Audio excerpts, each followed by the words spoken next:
Si on prend le même tableau, il y a pour l'entreprise Performance Aventure, il y a d'autres éléments qui ont été intégrés dans le tableau. Il s'agit des ventes. D'accord?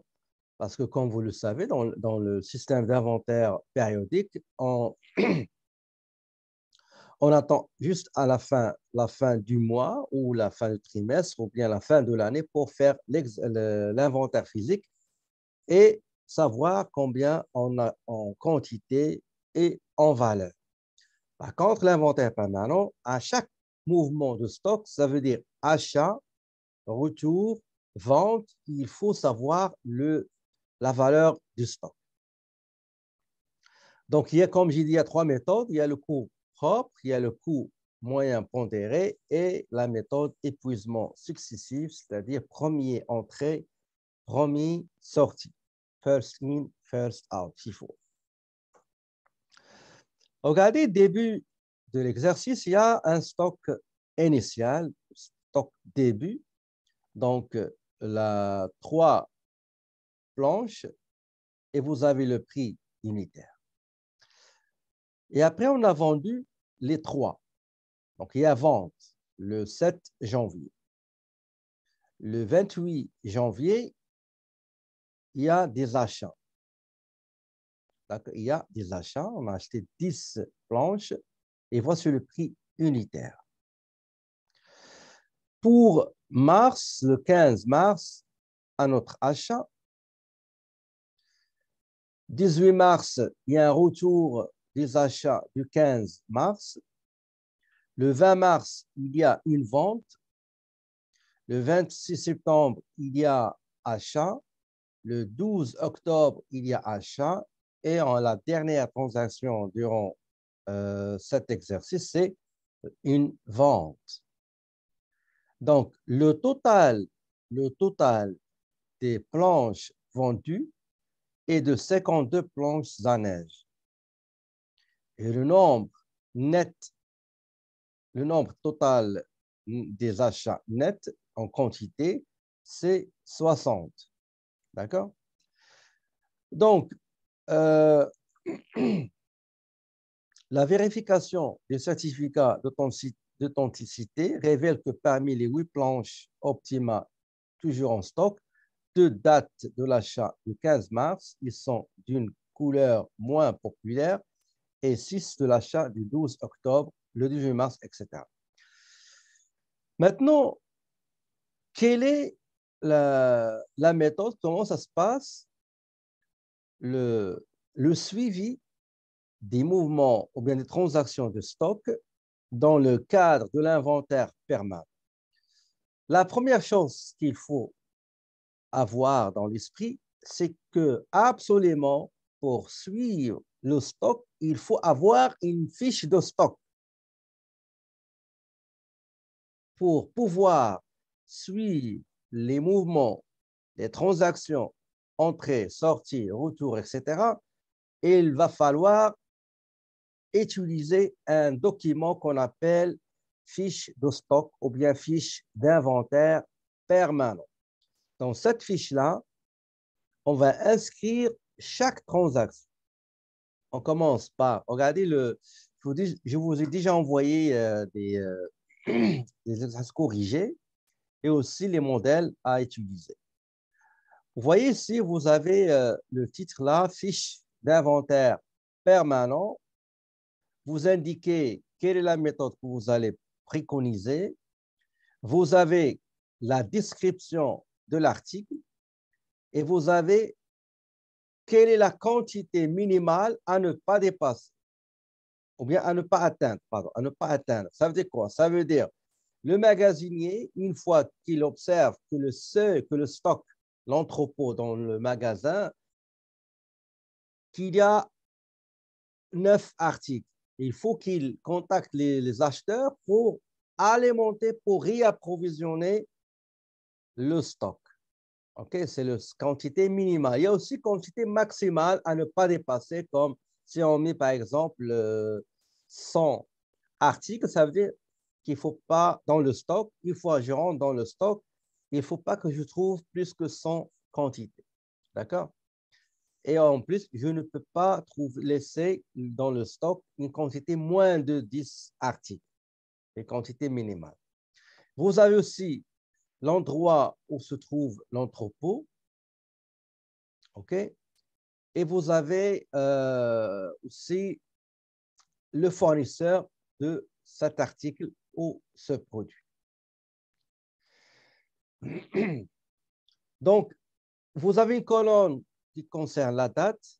Vous avez référence des documents comptables, ça veut dire journal de vente, quel numéro, parce qu'ils sont numérotés. Et parfois, ils seront associés avec ce qu'on appelle numéro du journal. D'accord? Et vous avez trois grandes colonnes. Chaque colonne est scindée en trois parties. La première, c'est les achats, ce qu'on appelle les entrées. L'autre colonne, c'est les ventes, les sorties. Ça veut dire le coût des marchandises vendues. Le coût des marchandises vendues, c'est dans la partie sortie. Les entrées, c'est les achats nets. OK? C'est les achats nets. Si vous prenez les achats nets plus le stock début, stock initial, ça va vous donner le stock, le coût de la marchandise, mais mise à la disposition des vendeurs, ce qu'on appelle coût de marchandise disponible à la vente. Et la dernière ligne ici, la dernière ligne constitue ce qu'on appelle le stock final ou bien stock fin de période. D'accord? Donc, 6433,62 constitue le coût des marchandises vendues. OK? Et ici, c'est le coût des marchandises disponibles à la vente.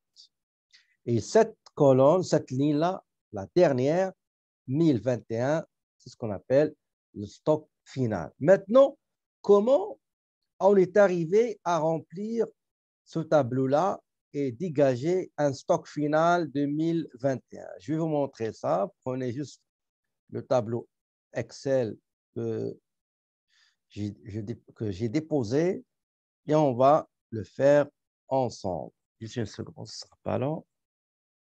Une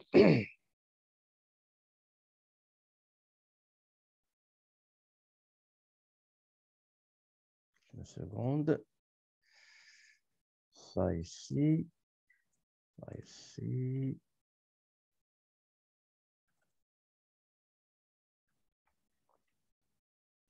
Donc, le CMP 15.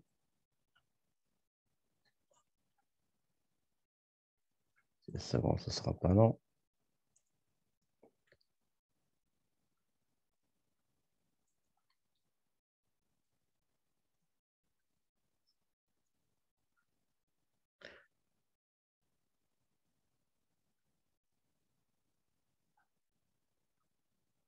Les taxes.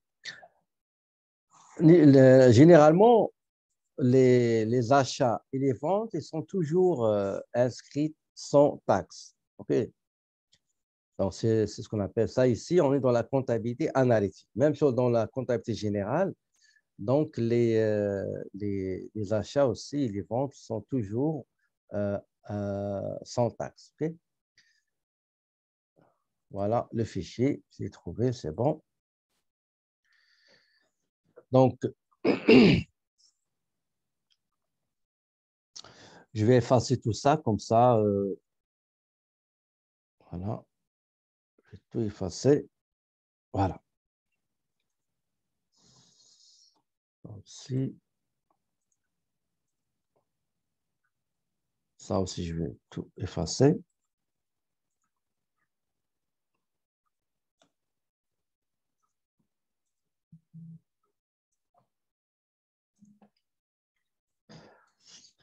OK.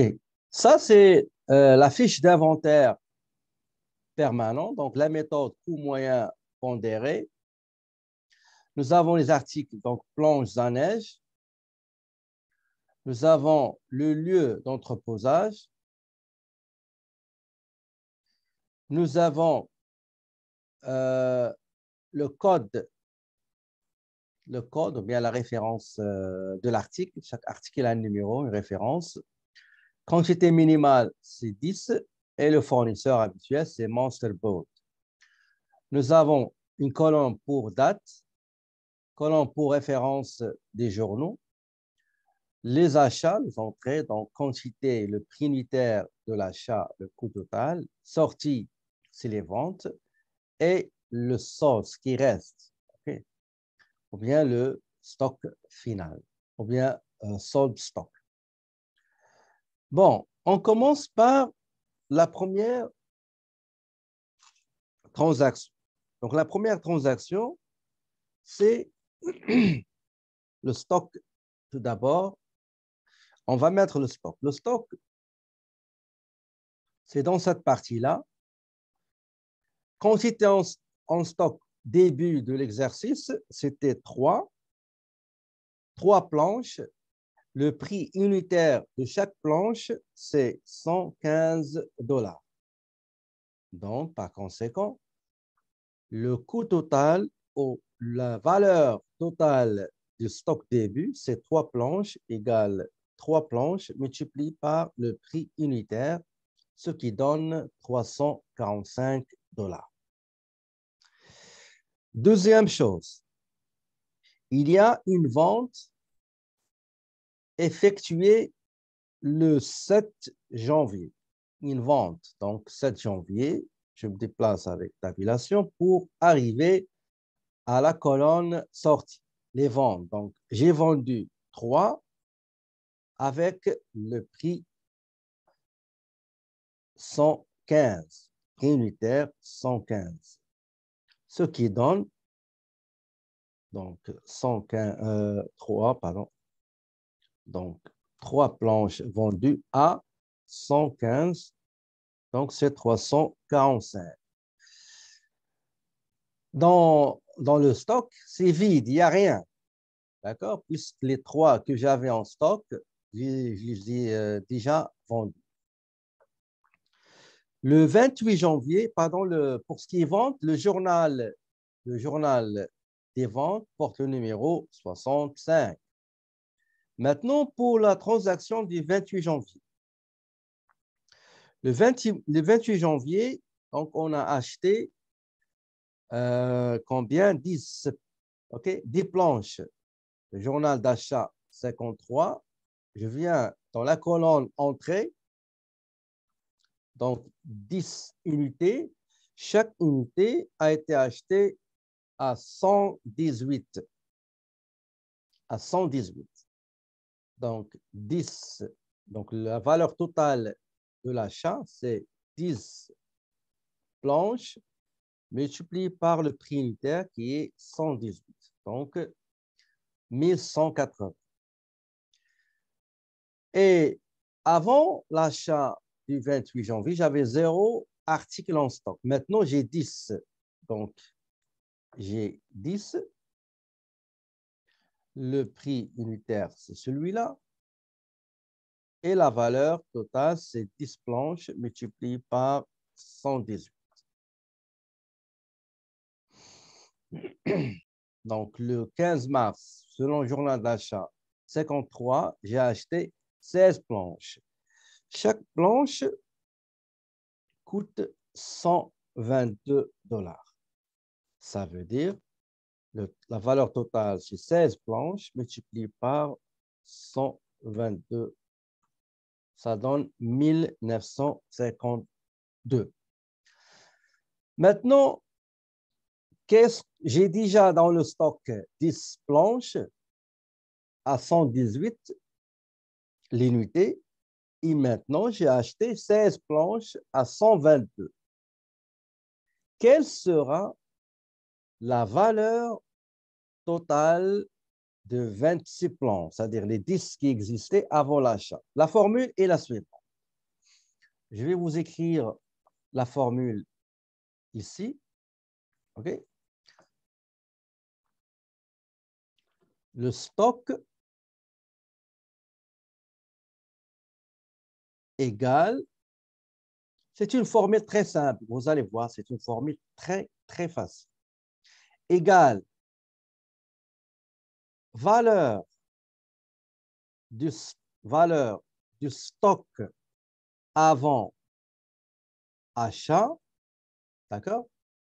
Valeur du stock avant achat plus valeur des achats divisé par, c'est ça la formule, divisé par, je vais faire copier-coller, vous allez voir pourquoi. Voilà. Divisé par quantité, quantité en stock avant, avant les achats, plus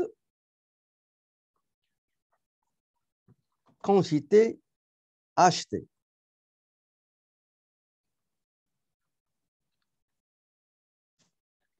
OK, donc valeur, donc la valeur du stock après chaque achat, c'est la valeur du stock avant achat plus la valeur des achats, le tout divisé par quantité en stock avant de procéder à l'achat, plus les quantités achetées.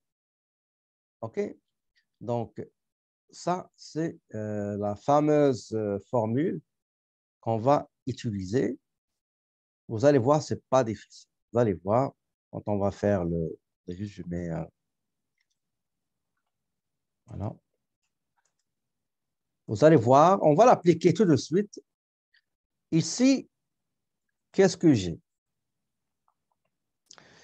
J'ai tout d'abord les 10 articles avant achat plus les 16 que j'ai achetés. D'accord? Maintenant, pour la valeur du stock. La valeur du stock égale, je vais faire le 1180, c'était la valeur, c'était la valeur avant achat plus la valeur des achats, elle est là, ça donne 3132. D'accord? Maintenant,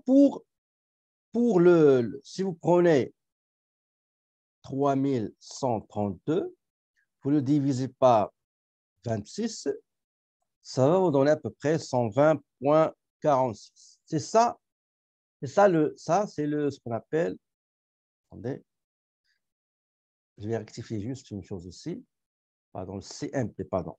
Le coût moyen pondéré, c'est la valeur du stock. Le coût moyen pondéré, pardon, le coût moyen pondéré, c'est la valeur que j'avais avant d'acheter plus la valeur des achats. Ce total-là sera divisé par le total des quantités que j'avais en stock plus les quantités achetées. Donc, je viens ici, je vais mettre égal 3132 divisé par 26, ça donne 120, 46. Je vais mettre en noir, ça c'est noir.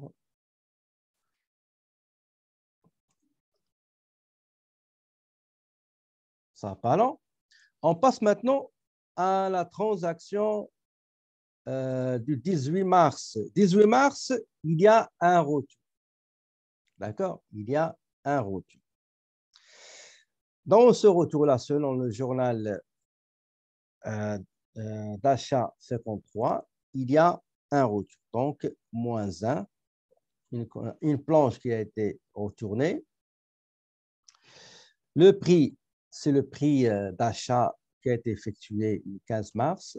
Donc, sa valeur, c'est cette planche-là multiplié par le prix unitaire.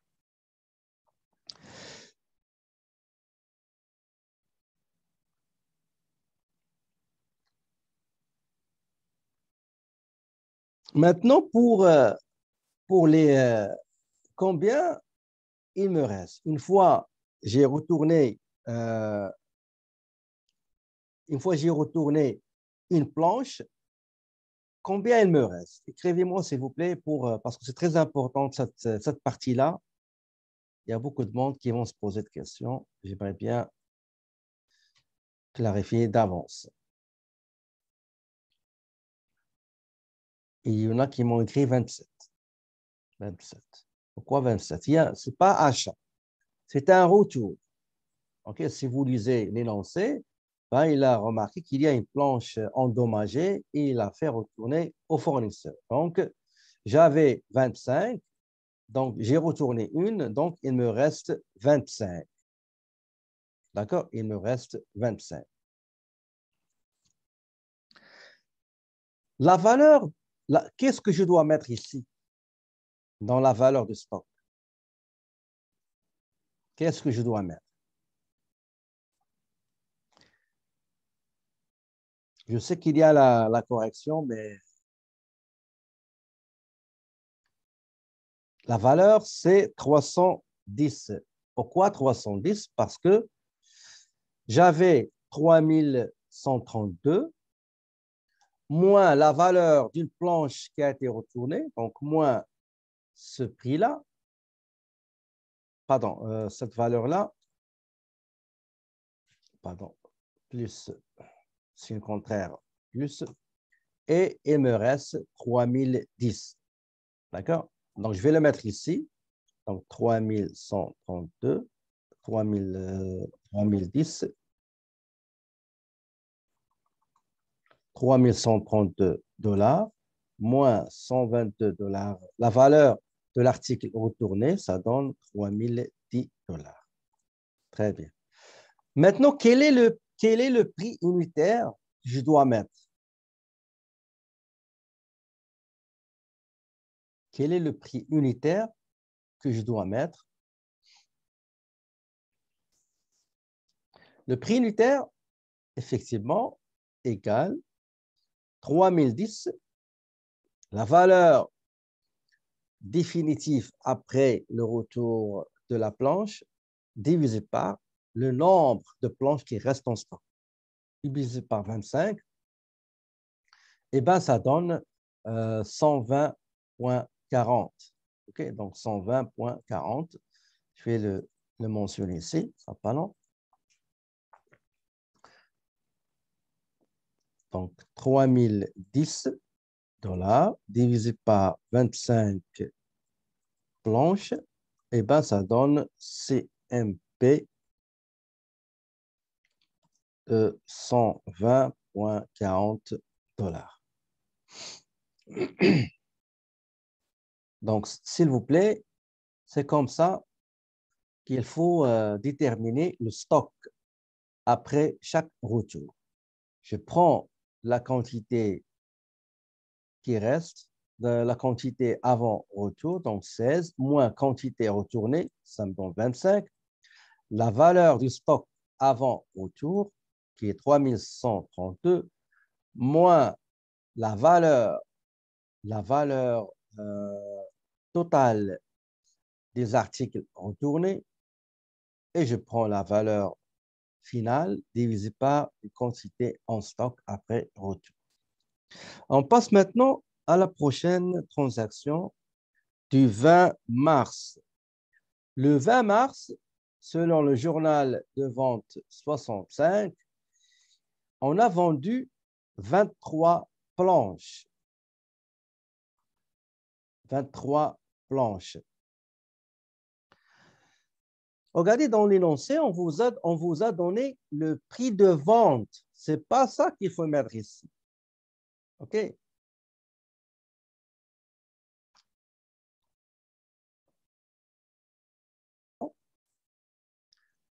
Donc, on est arrivé maintenant à la transaction du 20 mars. Donc, selon le journal des ventes numéro 65, on nous indique comme quoi on a vendu 23 planches. Le prix unitaire, c'est 120 $. Donc, la valeur totale de ces 23 articles, euh, pardon, pardon, pardon, pardon. On a dit qu'on a vendu 23 articles. Donc, 23 articles, ces planches-là vont sortir avec le coût qu'a coûté chaque planche. On a 23, donc le prix coûtant unitaire égale 120,40. D'accord? Donc, 23 multiplié par 120,40. Dans le manuel, dans le tableau, on vous a donné des prix de vente et non pas le CMV. Faites attention, s'il vous plaît. Ce n'est pas le prix de vente qu'il faut mettre dans sortir. On est dans ce qu'on appelle, normalement, on appelle ça la comptabilité analytique. Maintenant, on arrive les ventes. Voilà, les ventes. Donc, on avait 25, on a vendu 23, donc il reste donc 25 moins 23, il reste 2. D'accord? Et avant la vente, la valeur du stock était 30,10 moins la valeur des ventes, ben, ça donne 240,80. Si vous prenez, si vous voulez calculer le CMV, ben, c'est simple, ce montant, pardon, cette valeur-là, voilà, divisé par les deux planches qui restent, c'est 20,40. D'accord?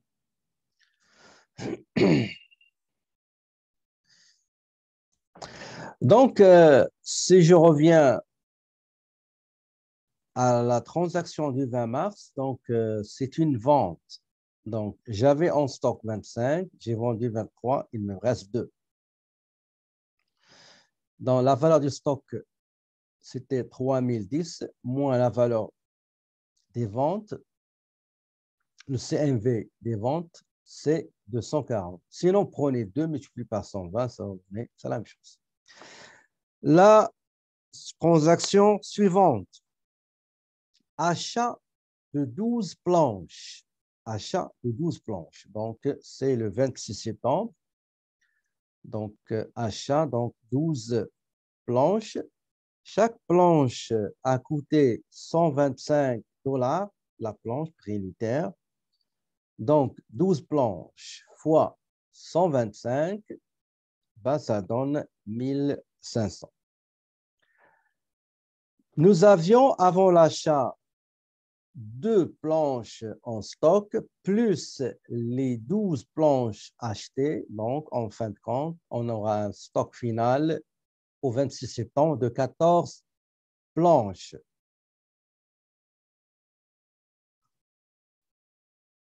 On aura des cas. Oui, on va faire des cas. Même les simulations de l'anciens examens, vous aurez des cas comme ça. Donc, ici, j'avais avant les achats 240,80 plus la valeur des achats. Donc, les 14 planches ont maintenant une valeur de 1740,80. Comment savoir le coût unitaire de chaque planche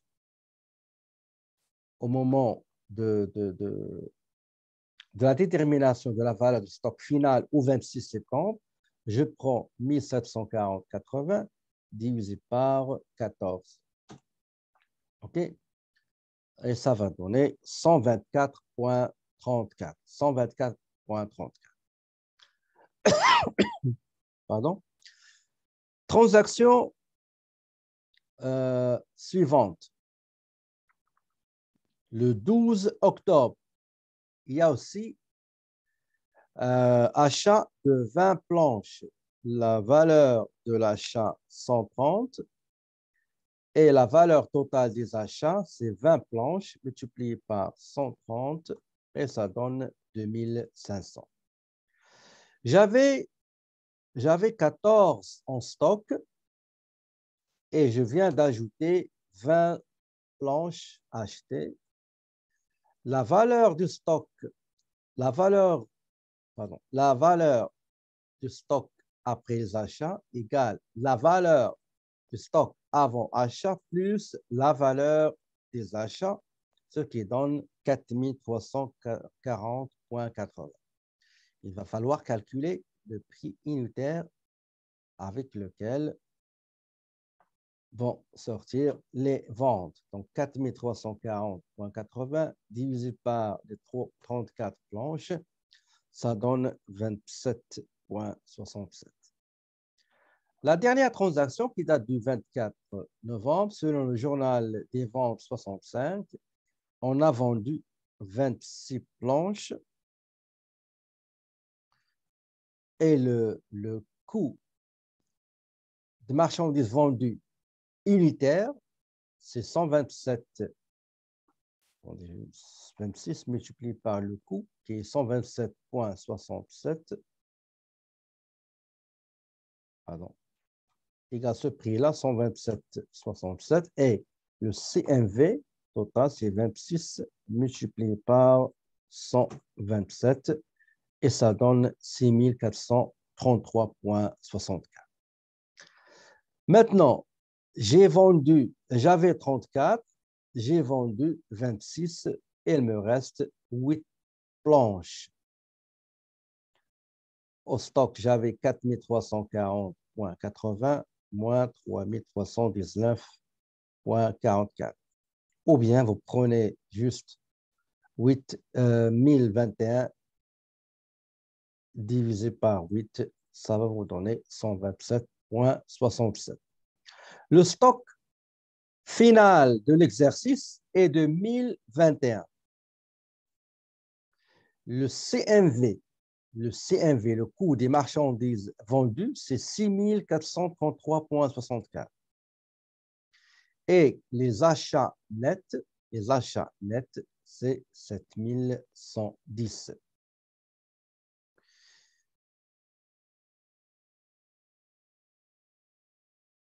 Est-ce qu'il y a des questions, s'il vous plaît, avant d'aller remplir comment dirais-je, l'état des résultats?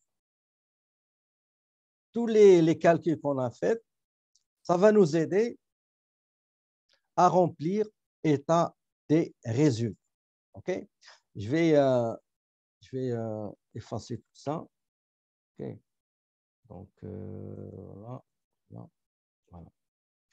Donc, pour ce qui est les ventes, donc, pour ce qui est des ventes, comme vous pouvez le constater dans les lancers, il y avait 52 planches multipliées par le prix, c'était,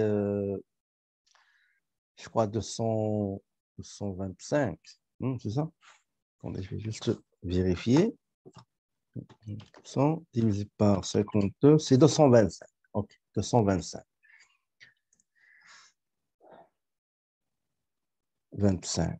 225 dollars. 450? Je n'ai pas compris 450.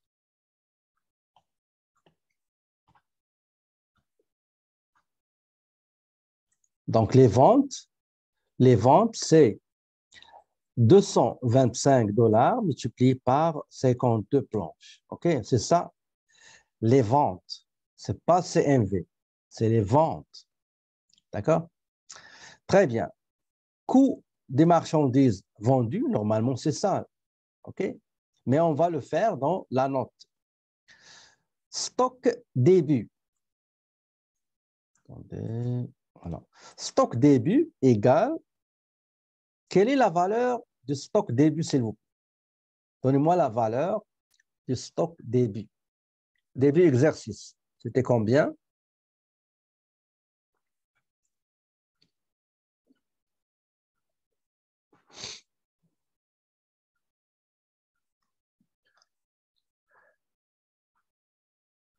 345, exactement, égal. Je vais aller chercher 345 dans le tableau, il est là.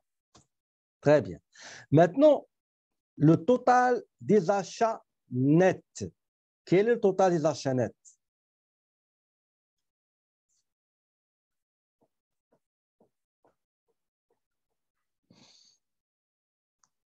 Effectivement, exactement, égal. Je vais aller le chercher, il est là le montant. 7110. Donc, ici, c'est achat net. OK, on va l'ajouter ici. Donc, achat net. Celui-là, on va mettre ici. Celui-là, c'est CMV. On va calculer un autre. Maintenant, stock fin de l'exercice. D'où avez-vous pris le 347? Pas 47, 45. C'est le stock initial. Il est là. Vous voyez, stock initial. Ça, c'est le stock. Je vais l'ajouter encore une autre fois. Stock début de l'exercice 20x7, par exemple. Okay? Voilà. Maintenant, le stock de marchandises de fin de période, effectivement, c'est celui-là. Donc, stock final égale ce stock-là. Le stock fin exercice, c'est 1021,36, etc. Ça, c'est stock attendez, stock à la fin de l'exercice 20x7. OK? Donc, il faut bien comprendre ça. Regardez, ici, j'ai le coût des marchandises vendues. C'est celui-là. D'accord? Donc, juste pour vérifier.